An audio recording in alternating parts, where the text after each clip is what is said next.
Hello everyone, welcome back to my page প্রিয়ার গল্পঘর। আজকে একটা ছোট্ট মিনি ব্লগ নিয়ে এসেছি তোমাদের জন্য। তো পুজো তো চলেই এসছে, পুজো ভাবটা পুরো এসেই গেছে বলতে পারো, আর মাত্র কয়েকটা দিন বাকি। তো আমিও পৌঁছে গেছিলাম দোকানে কিছু কেনাকাটা করতে। তো অ্যাকচুয়ালি আমার হেল্পিং হ্যান্ডের জন্যই আমি গেছিলাম কিনতে। তো হেল্পিং হ্যান্ডের ডিমান্ড হলো গিয়ে উনি কটন শাড়ি ওনার চাই, কেননা প্রত্যেক বাড়ির থেকেই উনি মানে বাইরে পরার জন্য কিছু না কিছু কাপড় পেয়েই যান। তো কটন কাপড় হলে ওনার কাজে আসতে সুবিধা, মানে যেটা ওনার নিড এখন কারেন্টলি সেটাই। কিন্তু আমার তো মন মানে না, আমি বলছিলাম যে না, তোমার একটা ভালো শাড়ি দরকার, একবারই তো আমি দেবো বছরে, কিন্তু উনি রাজি না। যাই হোক, প্রথমে আমি একটা ভালো শাড়ি নিয়েও এসেছিলাম ওনার জন্য, তারপরে বলছেন না। আর অপশানে রেখেছিলাম কটনের কী দেখাবো, মানে ছিল আর কি। দোকানে আমি গেছিলাম, বেশ সুন্দর সুন্দর কটন কালেকশন দেখিয়েছে।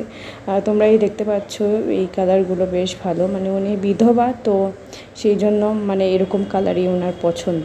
খুব হোয়াইটও আবার ভালো লাগে না ওনার।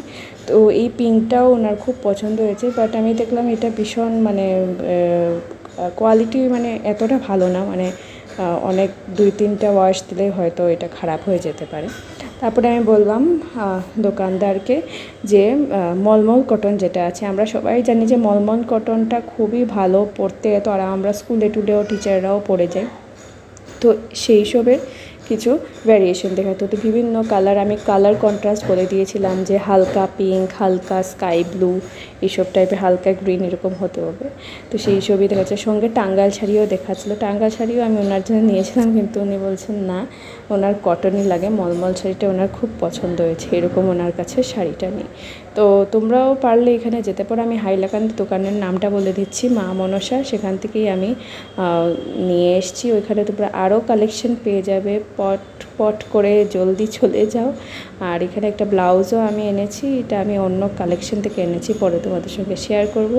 সো আজকে মিনি ব্লগটা কীরকম লাগলো আর দোকানের কালেকশন কীরকম লাগলো, bye bye, love you all.